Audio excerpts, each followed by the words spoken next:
Good morning, afternoon, and evening to all of our participants from around the world. It is a pleasure to welcome you. Welcome to the Cool Talks, the UNEP Cool Coalition webinar series spotlighting innovative solutions, policies, and partnerships across the sustainable cooling landscape. This is the 13th session. My name is Rusmir Music. I am pleased to be your MC for the day. I have been working very closely with the Cool Coalition, representing the World Bank Group and our internal sustainable cooling and heat resilience strategy, and welcoming our partners from the UK government as well as from UNEP. This webinar is being recorded and will be available on the Cool Coalition YouTube channel. For now, all attendees are muted by default to ensure clear audio. However, we do want you to use the Q&A box to submit questions at any time. We'll take as many as we can during the dedicated Q&A segment, and any that we don't get to will be followed up in writing. About 2 years ago, IFC and UNEP submitted our flagship report, Cooler Finance. And there we found out that the opportunity for cooling finance is quite large, about 600 billion per year starting in 2050, and already at about 300 billion. Out of that, the residential cooling market opportunity was the largest. It was over half at 332 billion. However, this segment remains underfinanced. Cooling has been buried inside broader agenda like green buildings, energy efficiency portfolio, and has not been visible as a distinct category. So today we're going to talk about initiatives to make cooling as a identifiable, financeable asset. We're going to hear first from Patrick on his work with governments in order to raise minimum energy performance standards and work on policy. And then we will hear from my colleagues Ashutosh, followed by a case study from Abhishek around exactly how IFC has turned this work around policy requirements into a taxonomy that's helping finance move into cooling. So Patrick, let me turn it over to you first to talk about your work. Thank you so much, Rusmir and IFC colleagues, for the invitation to this. Again, I'm from UNEP, United for Efficiency. I have a short presentation that we'll go through on that. And as Rusmir mentioned, through it, we'll talk on the work that we do on standards, but really how that can support financing and the different taxonomies as well. So a lot of our work is on minimum energy performance standards. So these are used to set the minimum floor for products to enter the market in countries. It's something that's been used for a long period of time in many countries throughout the OECD, China, India, and beyond. It's something that's really proven to advance efficiency and to provide savings to consumers, and also the global warming potential savings as well.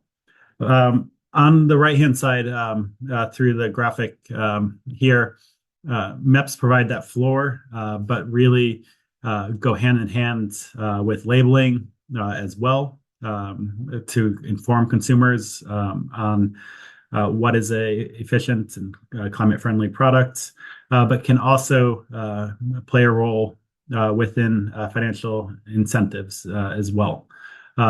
So those can really advance the market even further. So MEPs eliminate the least efficient products from the market, but financial incentives and taxonomies can help advance products further in terms of efficiency and the environmental impacts. Next slide, please. There, just wanted to highlight some of the existing resources that we have in terms of regulations. So these are model regulations that's, again, are templates for governments to use in setting standards. We've looked at policies globally in informing this, and it brings together both the efficiency floor that the government can implement, but also recommendations for lower global warming potential refrigerants. So for cooling products, that's of course very important that it includes both efficiency and refrigerants as well. It's available for those range of different products that you see A range of equipment, commercial refrigeration, but also for residential refrigeration, ACs, fans, and also air conditioners and heat pumps. On the next slide, just wanted to give a quick update that we recently, as of this week, just released updated model regulations for the air conditioner focus. So that expands the scope to larger units as well. So something very fresh and can be considered as well within this discussion. On the next slide. So here, really just want to show related to MEPS, we also have procurement guidelines for public procurement, but can also be used for other procurement as well. So this again, is something more ambitious than MEPS, minimum energy performance standards, and brings together some of the same criteria, but also additional criteria as well. So there we have it available for the refrigerator, appliances, room air conditioners, and data centers. I won't go through it all, but it has criteria, for example, on refrigerators for energy efficiency, also the lifetime expectations, the size of the product, the type of the refrigerants, whether it has controls, and the warranty of it, and also the environmentally sound management. So this criteria really could be a starting point for consideration of future taxonomies, and something that we've already been working with governments on. So next slide is my last, but really just to emphasize that there is a range of different guidance available that can be a starting point, and it's important as well to look at the standards in the country and the labels in the country, because that can help facilitate financing. It's important to have those in place as well in advance of broader financial incentives. Thanks, and back to you, Rosemary. Thank you so much, Patrick. And I'm going to just have Ashutosh then line up his presentation. So you're going to see how some of that work that was done in India then enabled the financial institutions in India to create a taxonomy for financing cooling appliances. So, we're going to spotlight some of the work being done in South Asia, but really there are lessons learned and how this can be scaled up. So Ashutosh, we're going to try to do a bit of a fireside chat with you and I to keep the energy going. So before we get started, can you, please introduce the World Bank Group strategy for cooling and explain how you fit into this strategy, you and your unit? Sure. Thank you, Rusmir. So just covering, Rusmir, up what you had mentioned in terms of the World Bank Group cooling strategy from our side really is, covering 5 sectors. It is areas where there is the most need when it comes to cooling. The first is really on built environment.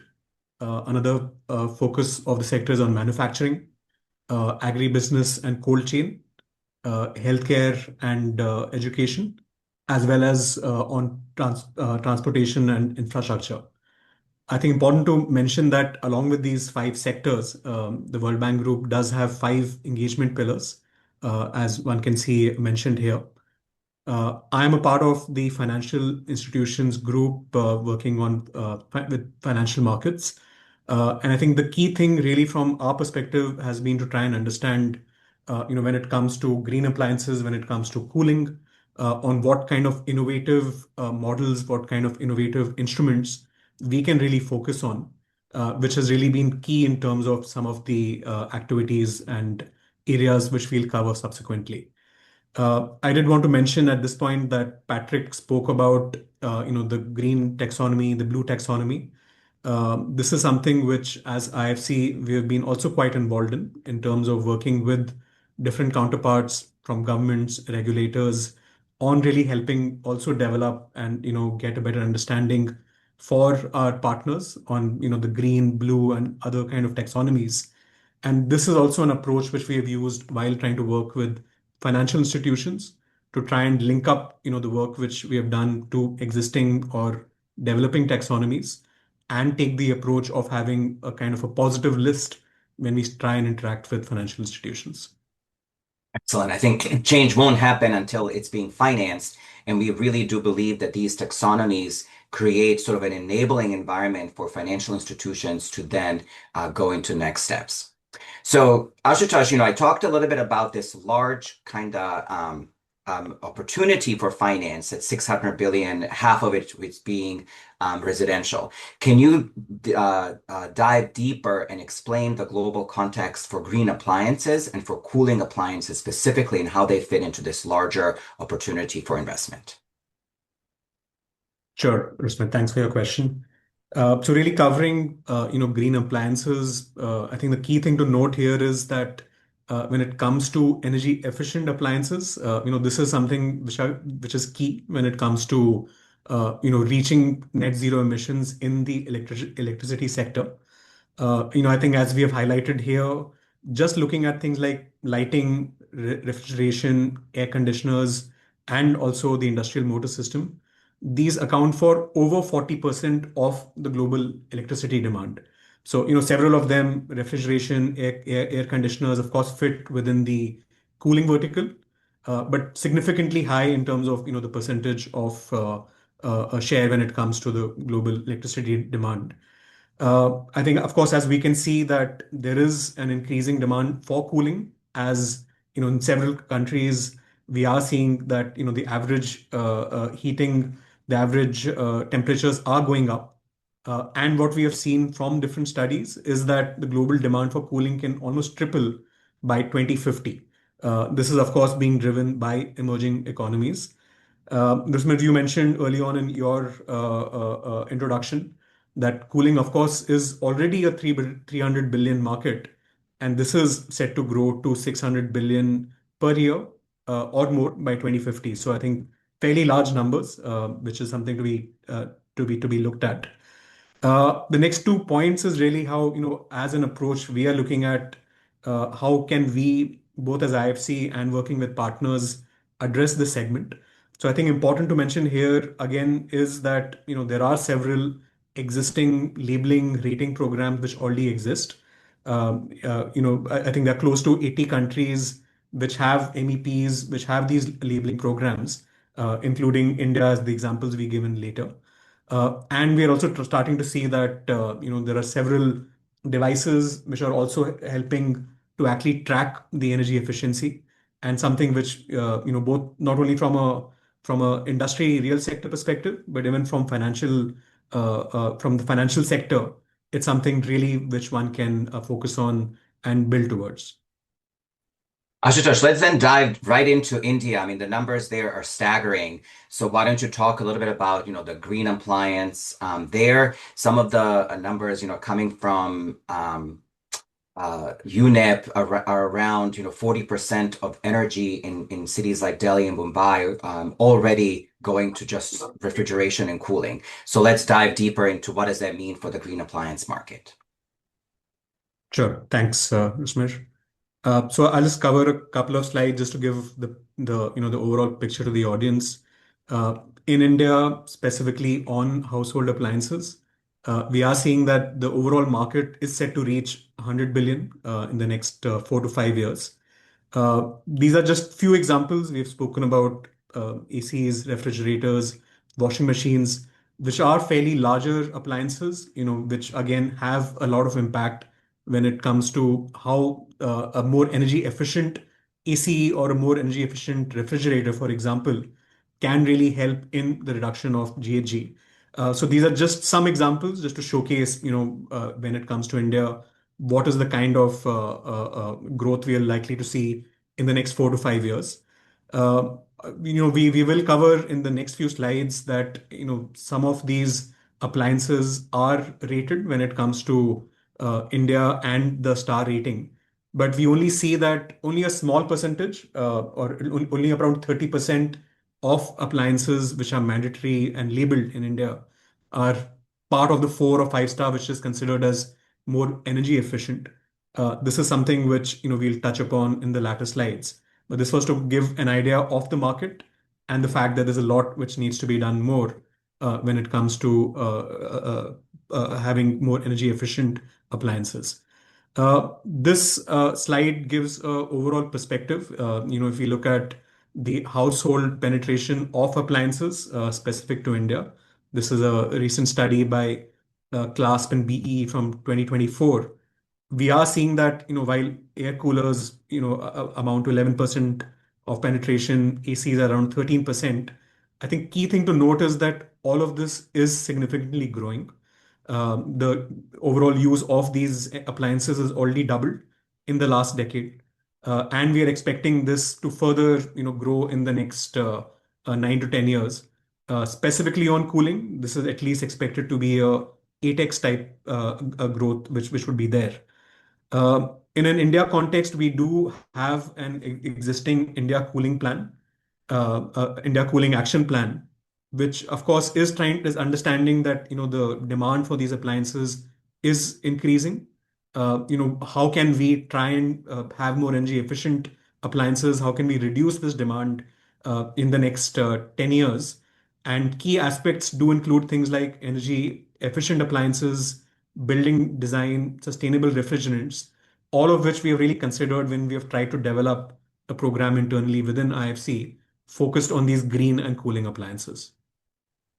Excellent. I'm going to ask you a question that I'll just remind all of our attendees. We're absolutely recording this event. We will share both the slides and the recording on the registration page. So Abhishek, let's go. Sorry, Ashutosh, because Abhishek's your next screen. Walk us through, exactly what the government of India is then doing to address these challenges. Sure. Thanks, Usmir. So we spoke about existing labeling programs, MEPs in different countries, the fact that it does exist globally in more than 80 countries. In India, in particular, we have had this Bureau of Energy Efficiency, which is under the Ministry of Power in India. They have had an existing labeling program for more than 20 years. This was launched in 2006. The idea really being that these star labels really help to help consumers identify what is the possibility of both recording through these stars on how energy efficient these appliances are.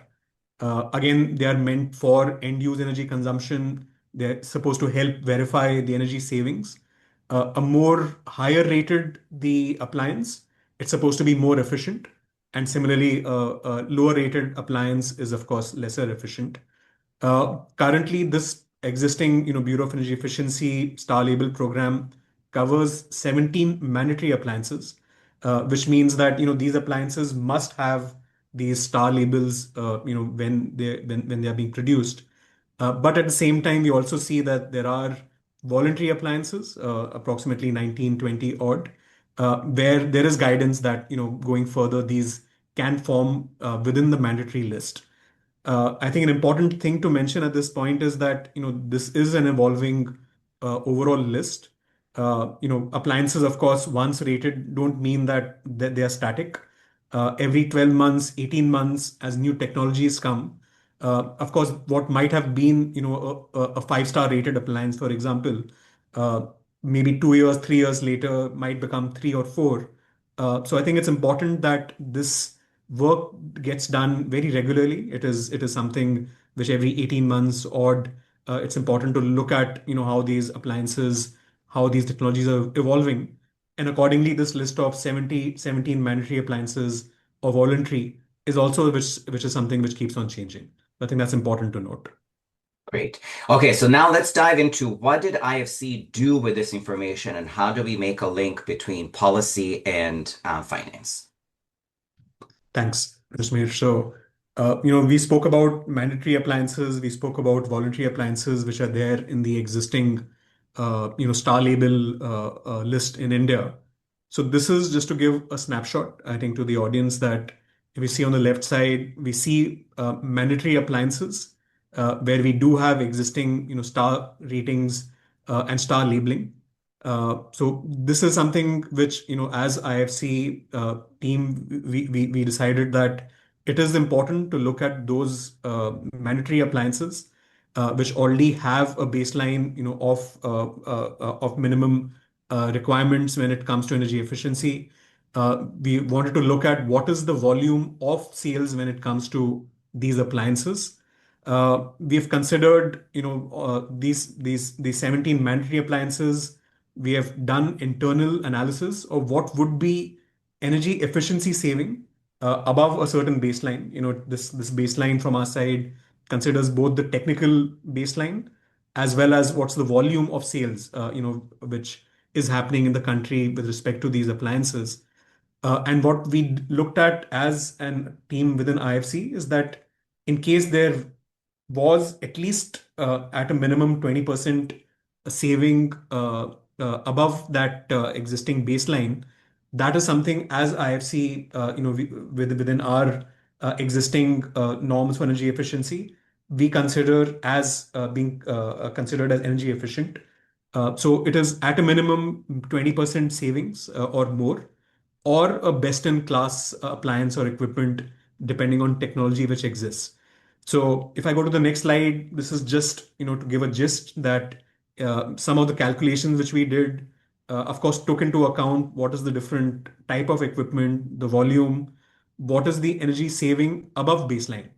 So, while we might consider 20% as the minimum energy saving, of course, depending on this respective appliance, the different volumes, we of course have considered in some cases more than 40%, 50%. So we are basically looking at what gets considered as best in class appliance. Using this parameter, we have actually developed a positive list which really looks at what IFC considers as being energy efficient. So this positive list, which initially was for either five-star rated appliances, and in some cases maybe only five-star, depending on volumes, depending on the technical baseline. So we use this list to really go to our financial institutions, tell them that yes, as FIs, they might already be working with with manufacturers. They might already be having loans, which is for the sale of these appliances.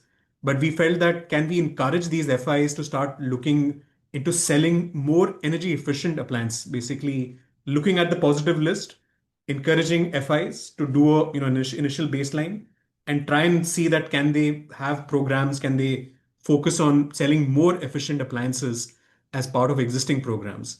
So this is something which we really developed within the IFC using the positive energy efficiency list. And I'm happy to say that we have a couple of clients in India from IFC which are already using this energy efficiency list and using this as a use of proceeds to help tag within the IFC loans equipment which can be energy efficient, and basically encouraging in turn their customers to buy these more energy efficient appliances. Awesome. I'm going to queue up Abhishek for some of these case studies, but I want to maybe preempt a question that I'm sure will come up, which is where did IFC get the 20%? This actually has been a long-standing kind of cutoff among the multilateral development banks. The idea is that up to 20% it can be considered improvements for business as usual, but after 20% saving, it really is something that people are doing as a because of the climate and energy efficiency. And that number has also now shown up in the EU taxonomy, which has become sort of one of the standards. So Abhishek, let me turn it over to you, to give us an illustration through a case study. We heard from Ashutosh on this positive list of appliances. We mentioned a couple of banks. And can you expand on the partners that you worked with and how did they use this particular approach? Thank you, Rasmir, and thank you for having me. So we worked with this company, or rather non-bank financial institution called Bajaj Finance in India.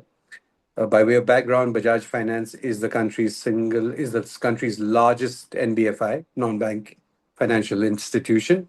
And it's very interesting because it's also the company that sort of helped propagate the growth of sale of consumer durables, air conditioners, refrigerators, etc. How it did that was by providing monthly loan installments at the purchase points, right? At the point of sale, they would have people there, enable them to obtain loans within 20, 25 minutes and purchase the goods. Very important in a country like India where the sachet, okay, I'm going to give up. That word is too difficult for me. Effectively, bite-sized is what works, right? So you buy bite-sized shampoo sachets, 2 rupees, 5 rupees. Similarly, when you buy an appliance, a consumer good, it also needs to be bite-sized, right? It needs to be small enough for the people to be able to afford it. So Bajaj Finance brought that innovation to the market, and therefore the growth of these consumer goods exploded. They still hold about 55% of the market. So when we spoke with our client, with Ashutosh and the team, and we were wondering what we could do with Bajaj Finance, who, by the way, being the largest NBFI, have access to finance from everyone. It's a very liquid sort of company from that perspective. So they wanted to do something different. We wanted to do something different, and we were talking to Ashutosh, and we came upon this asset class, and we said, hey, this makes a lot of sense. These guys are the market leaders in this space, right? And if we can do a demonstration through them, this is something that could really, really make a dent in the visibility and the awareness of such a product. So the Bajaj Finance were equally interested because this was something new. They were working with IFC because they wanted to do more different and more socially relevant in many ways asset classes, right? Keeping in mind that India has a green taxonomy. India is the regulator is coming up with regulations related to ESG. So this is something that was top of mind for them, and we were able to work with them on this. We looked at specific underlying asset classes in their portfolio, identified a few that made sense, looked at what the potential growth was in that asset class, nudged them to grow the 4 and 5 star portfolio rather than the 3 star portfolio, and that's what we came up with. So it was a very interesting dialogue and transaction, and I can speak more, but I'll stop here for this moment.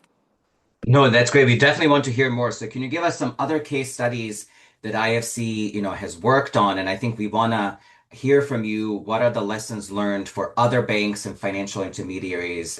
We started this work in India. It sounds like you're expanding it elsewhere, and any sort of global takeaways that you can give us.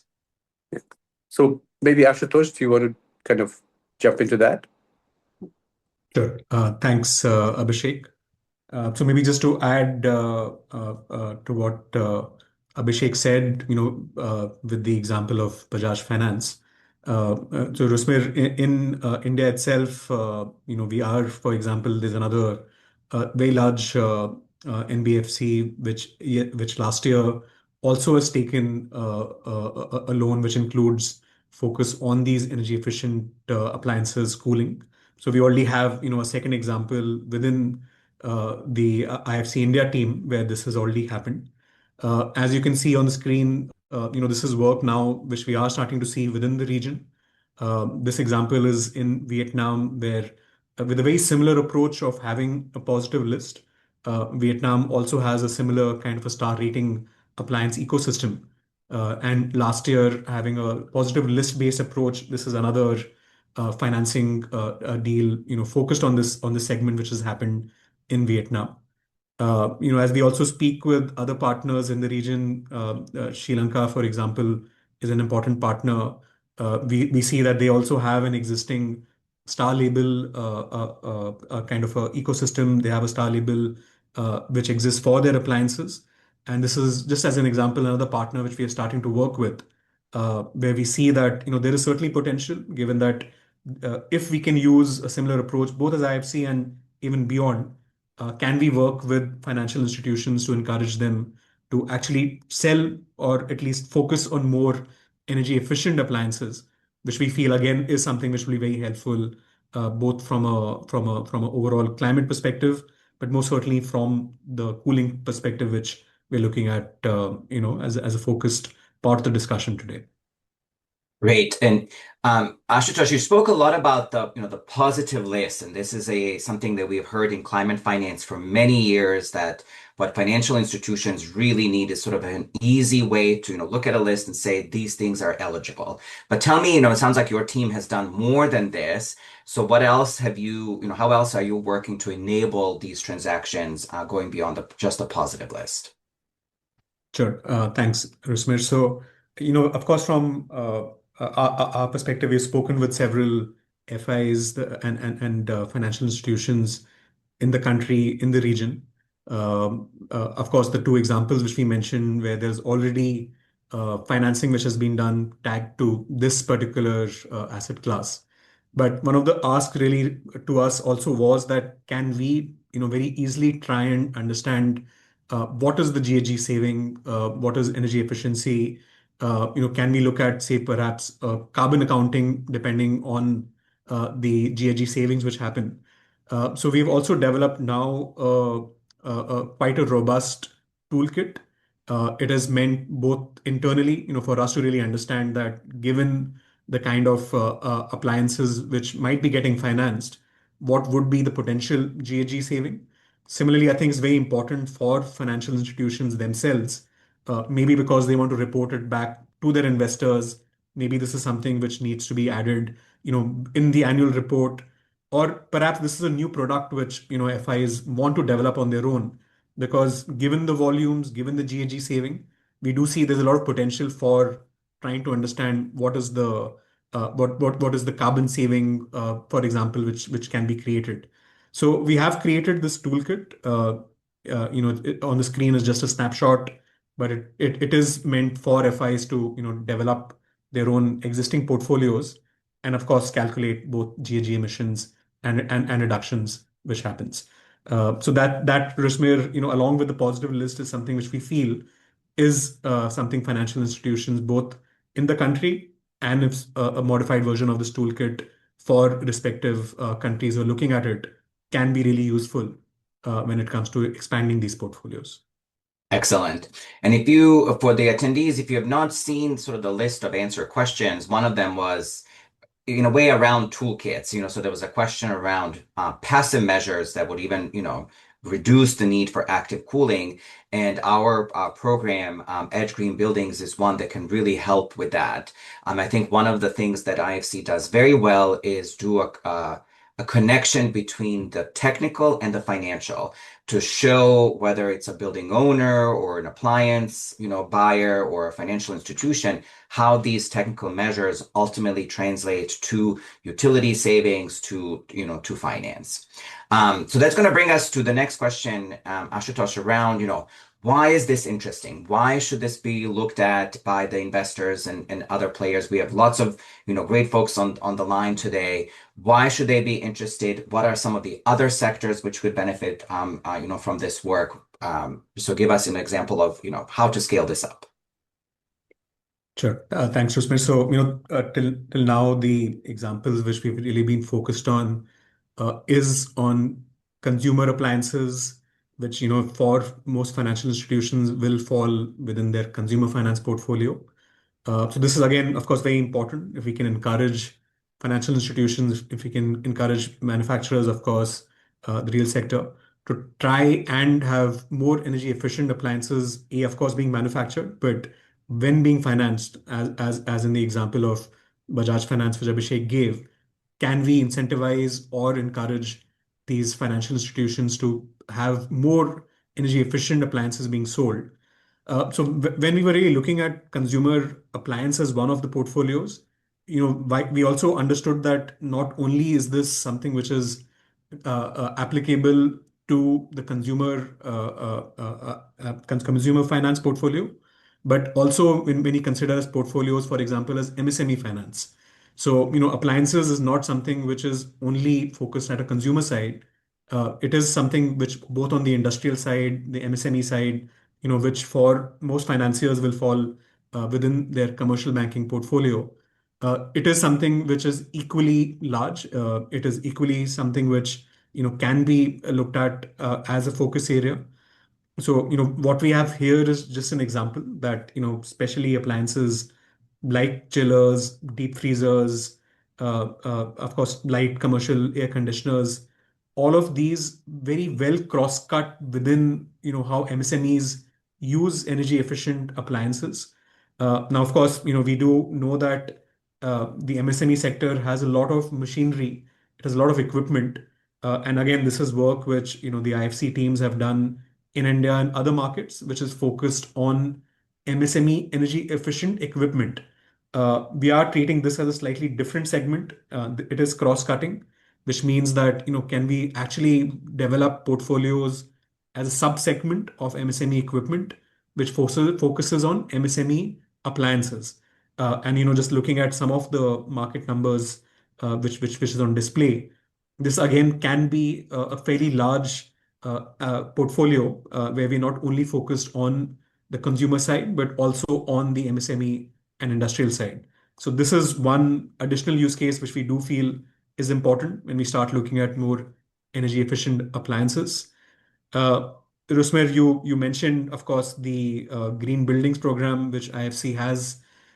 This again, both the previous slide and this refer to India, but just kind of shows the opportunity of greening the residential housing sector.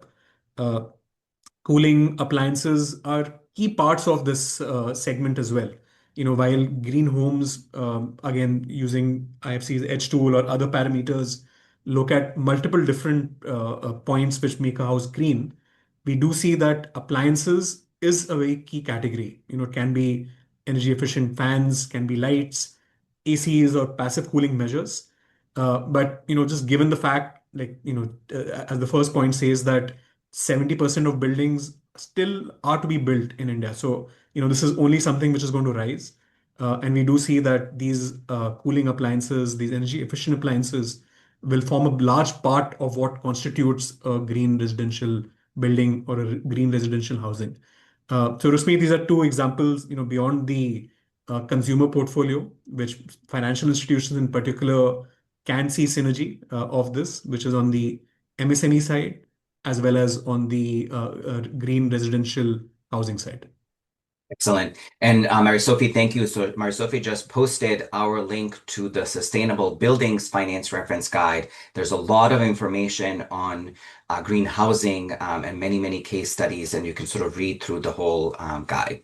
So Ashutosh, give us a super quick summary of what you just talked about. There's some great Q&A. I'm going to ask Patrick if he's still online to come back. A lot of questions are on policy, and then I'll sort of moderate the Q&A. But give us a quick summary. We can leave it on this slide, and then we'll go into the Q&A.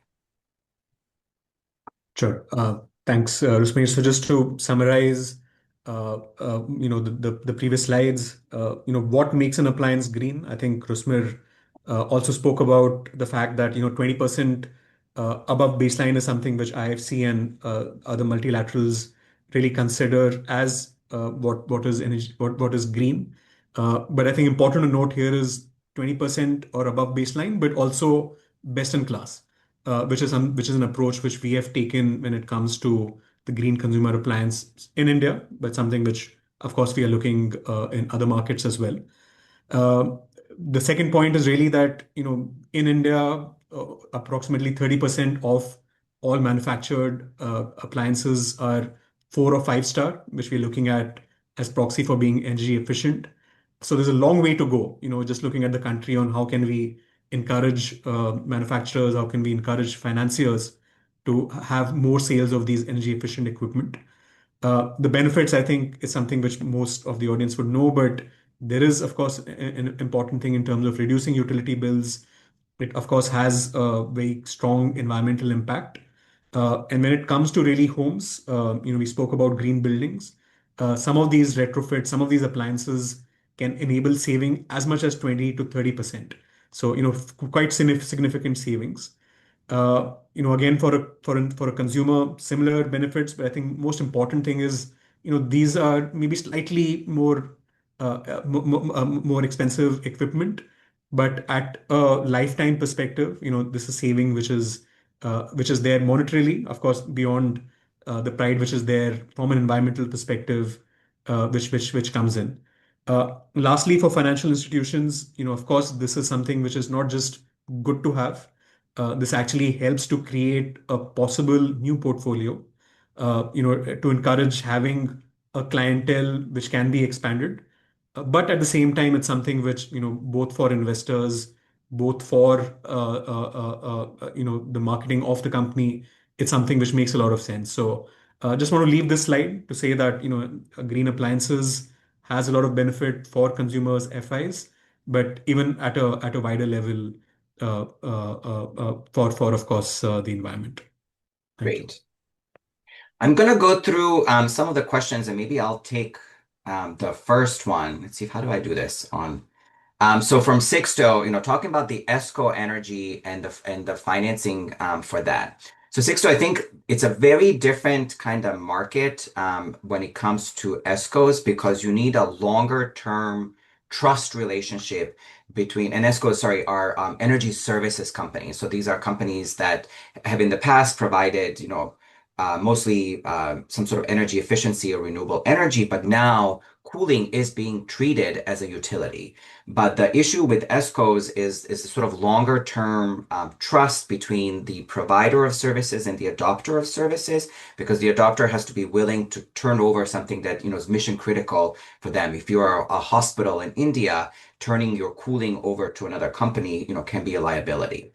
There are elements of this discussion in the Cooler Finance report where we talk about what it would take to sort of build out the ESCO market, and we plan to do some more research on that. Our colleagues from the BASE Foundation in Switzerland, as well as the SETI Alliance, SETI is the Energy Efficiency Alliance, have done a lot of great case studies on ESCOs and what they have done. Slightly different than this, but it is part of the kind of this ongoing ecosystem for cooling as well.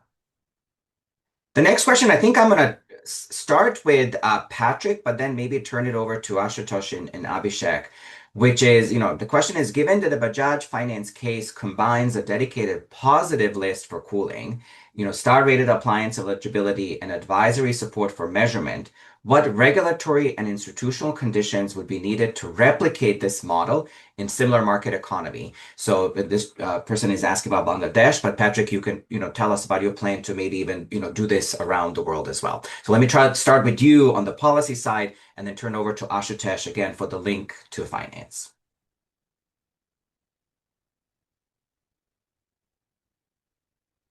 Sorry about that. It took me a minute to find the mute.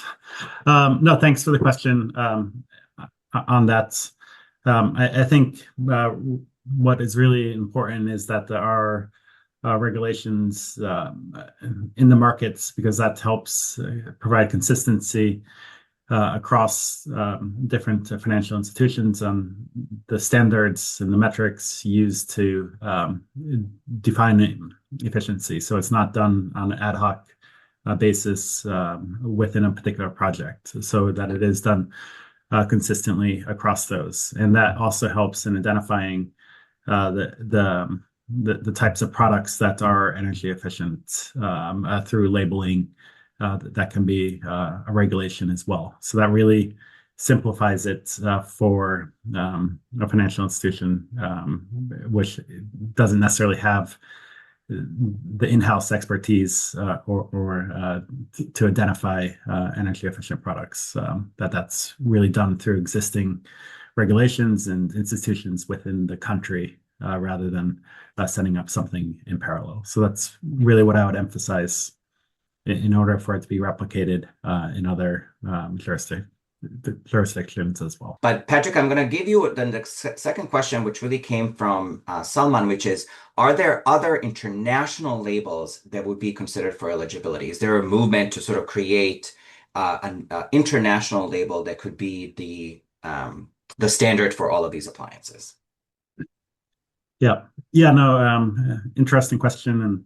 And I think that there are labels used in particular regions are sometimes replicated, but as well that there's different challenges in having the exact label used across globally. That's different colors or stars or pyramid represent different things. So often those are done based on the national circumstances. But I think there's still in steps towards that alignment in terms of standards, using international standards in terms of efficiency, using ISO and IEC standards, for example.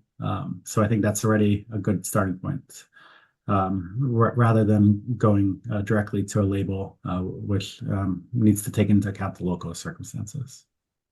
And one of kind of the Uber standards, if you will, Uber as in Meta, not the taxi service, really is the 20% efficiency cutoff. And so that particular standard has been in practice for many, many years. It's something that the international banks are comfortable with, and it's part of the EU taxonomy as well. So this is where we can help out some of the calculations and understand which of these appliances cut off the 20%.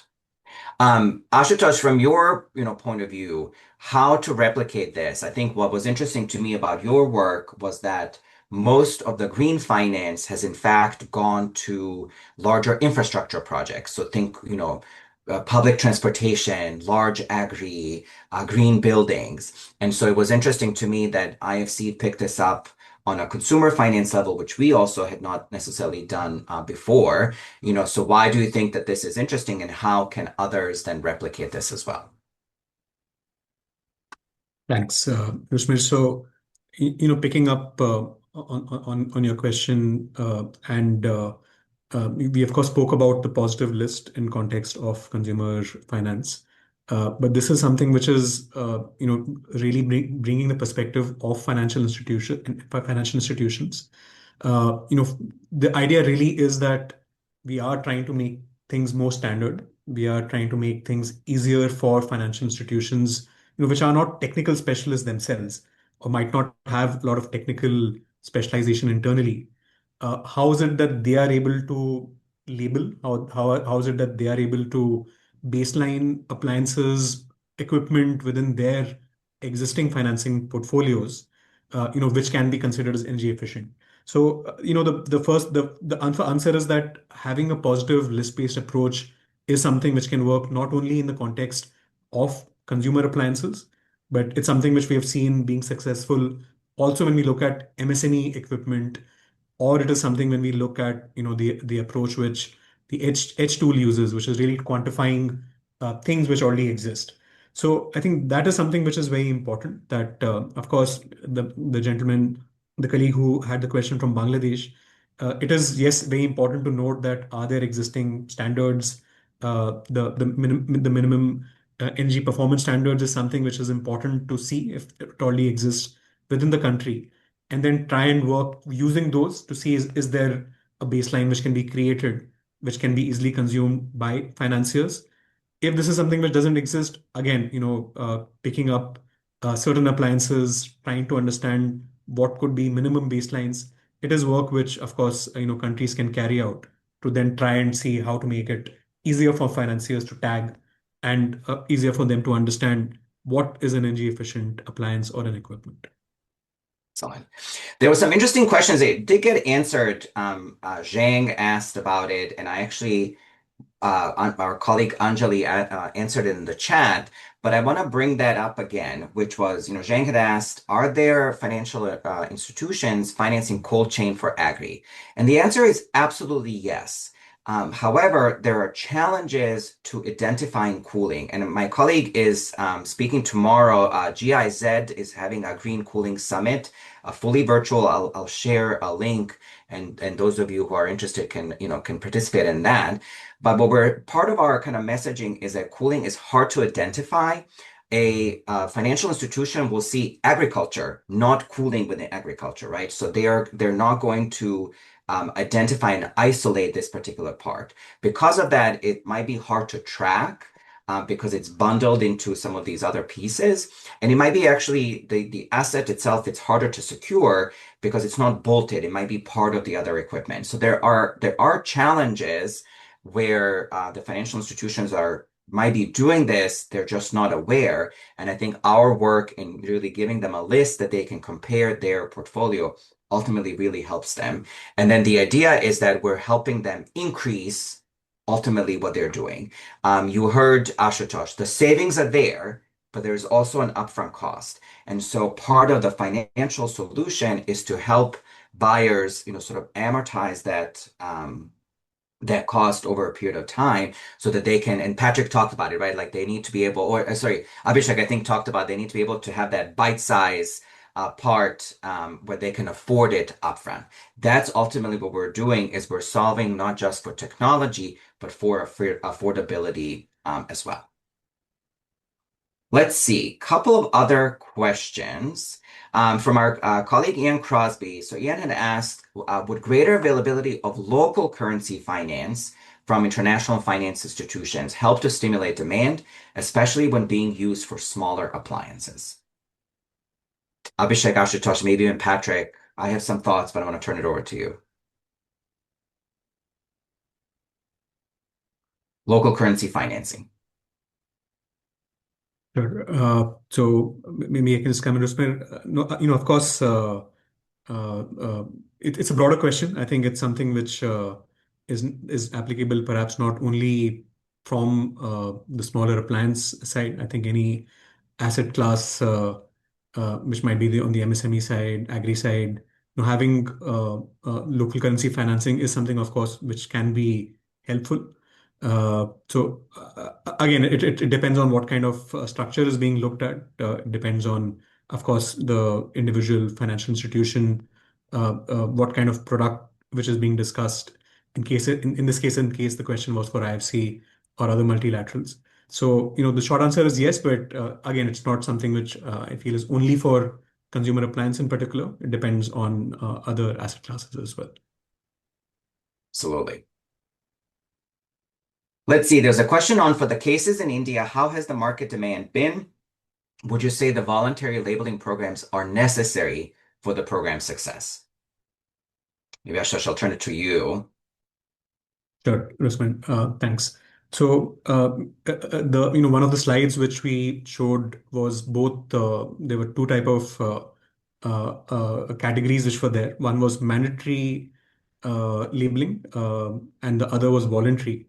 So maybe just to clarify, it is a requirement that all manufacturers, which are coming out, say with ACs or with the televisions, for example, which are on the mandatory list, they must get rated. So, this is not a choice. It is something which the government of India, through the Bureau of Energy Efficiency, is pushing, which is to ensure that there is a minimum quality when it comes to the kind of equipment being manufactured. So, having that mandatory list is something which, of course, encourages the manufacturers, especially as equipment and as some of these technologies keep on improving.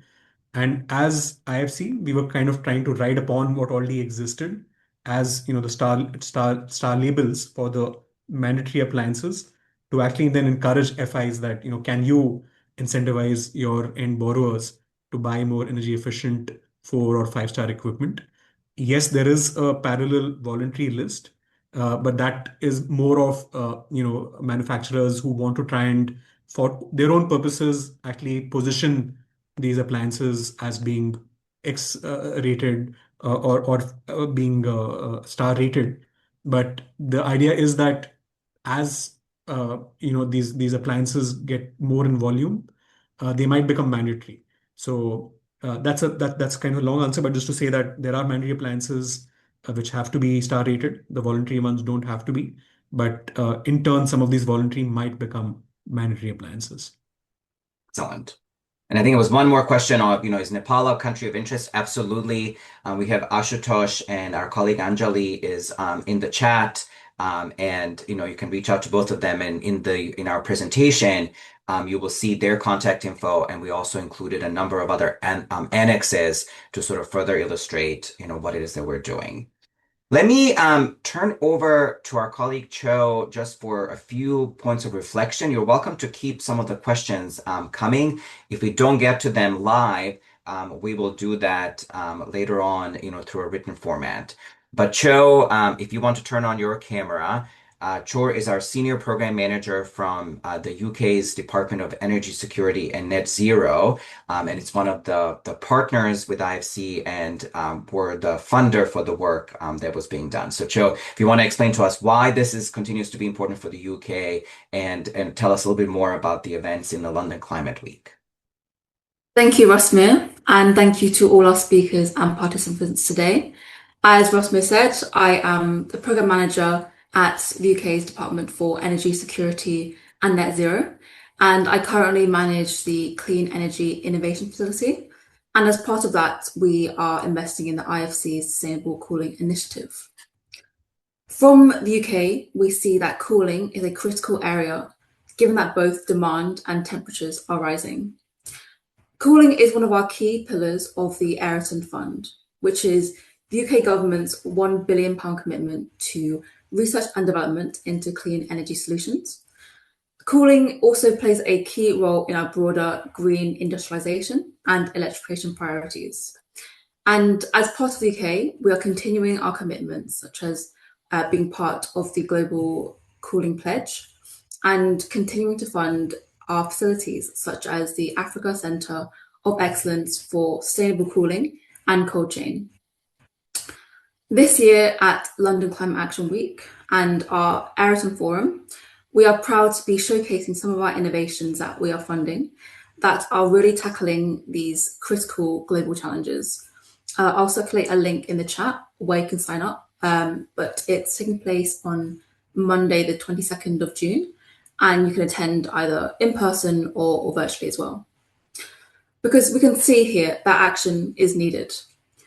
This year I went to Nigeria with a site visit with IFC, and we could see that demand, the need is growing.